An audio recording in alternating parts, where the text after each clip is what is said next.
Antarctica కేవలం మంచుతో కప్పబడిన ఖండం కాదు, ఇది ప్రపంచంలోనే అతిపెద్ద మిస్టరీ. ఈ రోజు మనం ఆ మంచు కింద దాగి ఉన్న నిజాలను బయటికి వెలికితీసే ప్రయత్నం చేద్దాం. మన ప్రపంచంలోనే అత్యంత రహస్యాలతో నిండి ఉన్న ఖండం ఏదైనా ఉంది అంటే అది అంటార్క్టికా అనే చెప్పాలి.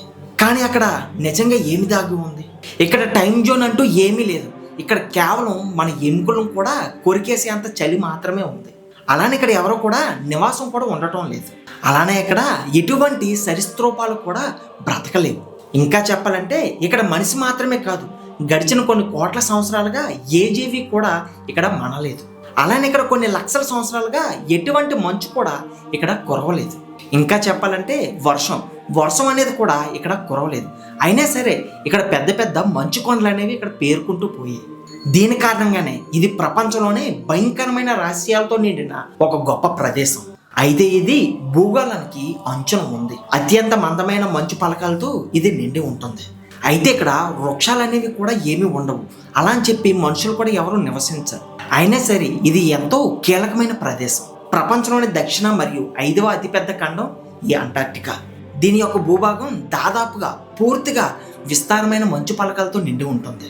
అయితే అంటార్క్టికా అనేది మన ప్రపంచంలోనే దక్షిణ ఖండం మాత్రమే కాదు, ఇది ప్రపంచంలోనే అత్యంత ఎత్తైన మరియు పొడిగాలులు మరియు అతి శీతలమైన మంచుతో కూడిన ఖండం. అంటార్క్టికా అనేది 5.5 మిలియన్ల మైళ్ళ పరిమాణంలో విస్తరించి ఉంది. ఇక్కడ ఉన్న దట్టమైన మంచు భూమిలో 98% ఆక్రమించింది. అంటార్క్టికాలో అనేక పర్వత శిఖరాలు ఉన్నాయి. వీటిలో ట్రాన్స్టార్కిటిక్ పర్వతాలు కూడా ఉన్నాయి. అయితే అవి ఖండాన్ని తూర్పు పశ్చిమ భాగాలుగా విభజిస్తున్నాయి.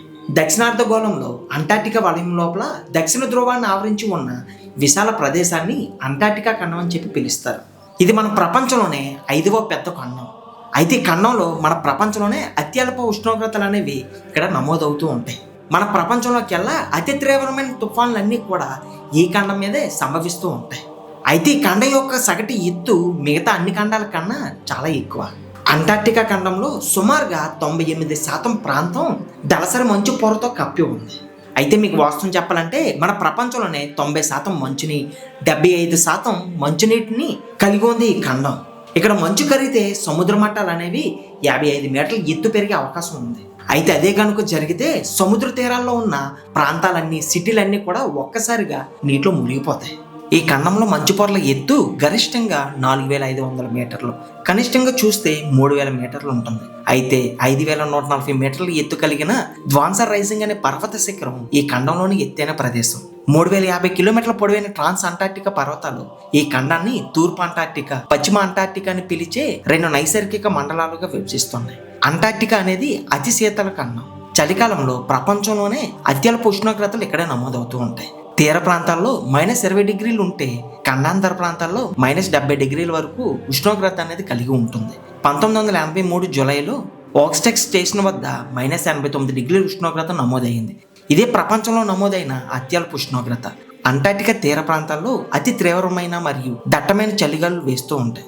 వీటినే కెటబాలిక్ పవనాలని అంటారు. ఒక్కొక్కసారి ఈ పవనాలు అకస్మాత్తుగా గంటకు 125 కిలోమీటర్ల నుంచి 250 కిలోమీటర్ల వేగంతో వీచి మంచు తుఫాన్లుగా ఏర్పడుతూ ఉంటాయి.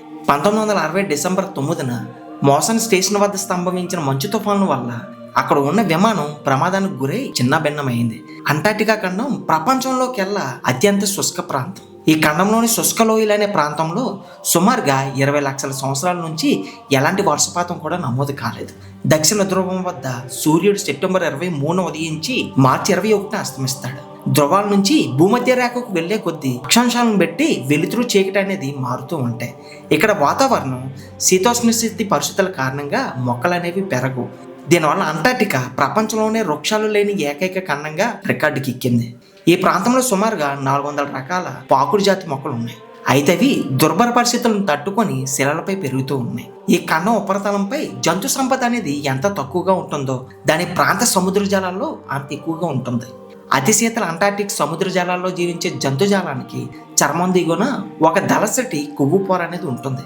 ఇక్కడ ఎక్కువగా సీలుమృగాలు, తిమింగలాలు, ఈ జలాల్లో అనేక రకాల జంతువుల్లో ప్రధానమైనవి. ఇక్కడ అనేక రకాల పెంగ్విన్ పక్షులు కూడా ఉన్నాయి. ఇవి అంటార్క్టిక్ పక్షి సంతతికి ప్రతీకలుగా నిలిచాయి.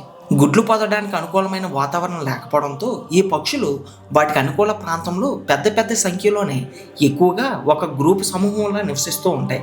అయితే అలాంటి సమూహాలని రొక్కరీలని అంటారు.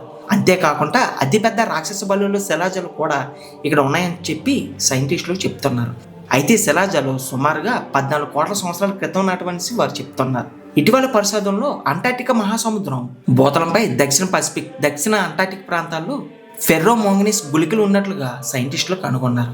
అయితే ప్రపంచంలోనే ఇది 4వ అతిపెద్ద ఖండం.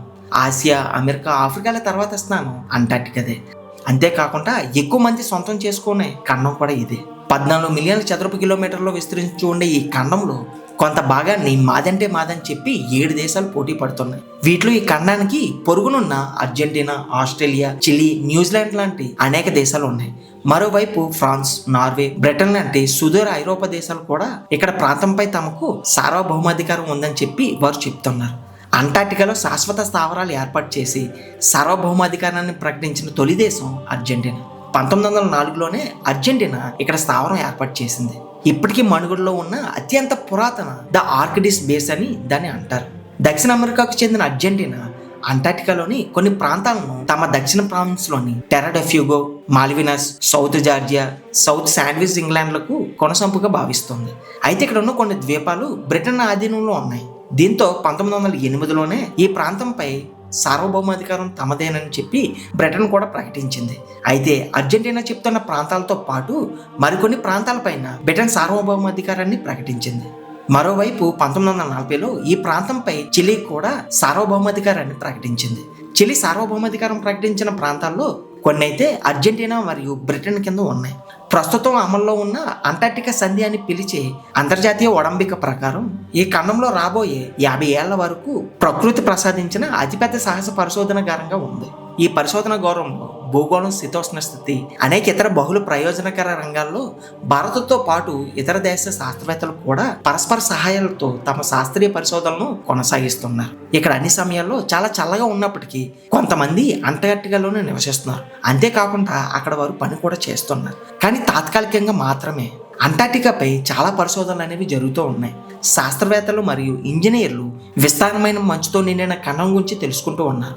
అంతేకాకుండా చల్లని వాతావరణాన్ని తట్టుకోగలిగే సాంకేతికతను కూడా అభివృద్ధి చేస్తున్నారు. అంటార్టికా చాలా దూరం, అంతేకాకుండా ప్రత్యేకమైన మరియు అద్భుతమైన ప్రకృతి దృశ్యం కూడా. ప్రపంచ నమూనాల నుంచి ఈ ఖండాన్ని చూడడానికి ఓడలో వస్తూ ఉంటారు. అక్కడ ఉన్న పర్వతాలను అధిరోహించి స్కీయింగ్ కూడా చేస్తారు. అనేక అభివృద్ధి చెందిన దేశాలు ఈ ఖండంలో 1957, 1958 సంవత్సరాల నుంచి శాస్త్రీయ పరిశోధన చేసినప్పటికీ మన దేశం ఈ రంగంలోకి 1981లో ప్రవేశించింది. భారతదేశ శాస్త్రవేత్తలు అంటార్టికాలో నివసించి పరిశోధన చేసేందుకు వీలుగా దక్షిణ గంగోత్రి, మైత్రి పరిశోధన కేంద్రాలను ఏర్పాటు చేశారు. ఈ ఖండం ఇప్పటి వరకు కాలుష్యానికి గురికాని అపార దృశ్య వనరులను కలిగి ఉంది. అయితే ఇక్కడ ఎంతో కాలం పాటు ఆర్థికంగా లాభసాటిగా ఉండే విధంగా విహారయాత్ర రంగాన్ని అభివృద్ధి చేసేందుకు పుష్కలమైన అవకాశాలు ఉన్నాయి. అయితే వాతావరణ మార్పులు అనేవి ఈ ఖండంపై కూడా ప్రభావాన్ని చూపిస్తూ ఉన్నాయి. అయితే మన వాతావరణ శాస్త్రవేత్తలు మాత్రం ఈ విషయం గురించి ఆందోళన చెందుతున్నారు. సో మై డియర్ ఫ్రెండ్స్, చూసారు కదా ఈరోజు మన వీడియో. చూసిన తర్వాత అంటార్టికా ఖండంపై మీ యొక్క అభిప్రాయం ఏంటనేది ఖచ్చితంగా మర్చిపోకుండా కింద కామెంట్లో మాత్రం తెలియజేయండి ఫ్రెండ్స్. అలానే ఇప్పటివరకు మన ఛానల్ కానీ సబ్స్క్రైబ్ చేసుకున్నట్లయితే ఇప్పుడే మన ఛానల్ సబ్స్క్రైబ్ చేసుకొని పక్కన ఉన్న బెల్ ఐకాన్ కూడా ఆన్లో పెట్టుకోండి. నెక్స్ట్ వీడియోలో మళ్ళీ కలుద్దాం. Thanks for watching.